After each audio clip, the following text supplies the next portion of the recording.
मेरे मुंह के वचन मेरे मुंह के वचन और मेरे हृदय का ध्यान और मेरे हृदय का ध्यान तेरे सम्मुख ग्रहण योग्य हो। तेरे सम्मुख ग्रहण योग्य हो। हाँ, फिर हे यहोवा, हे यहोवा, परमेश्वर मेरी चट्टान परमेश्वर मेरी चट्टान और मेरे उद्धार करने वाला। और मेरा उद्धार करने वाला है। हालेलुया।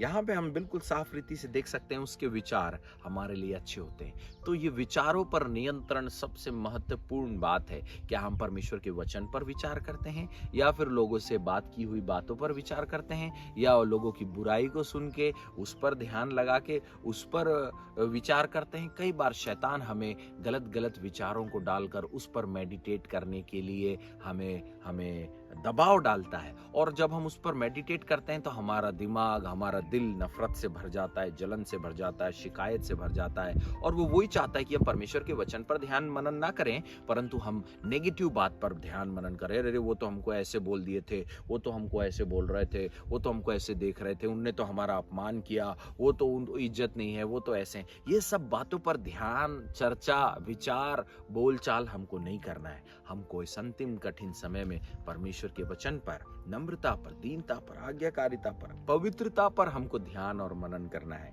यही है अपने विचारों पर नियंत्रण।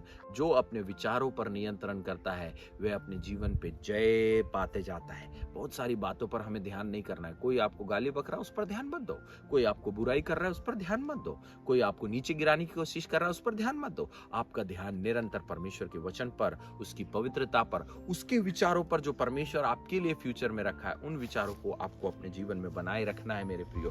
तब जाके जो है आपके जीवन में परमेश्वर बड़े काम को करेगा। यस।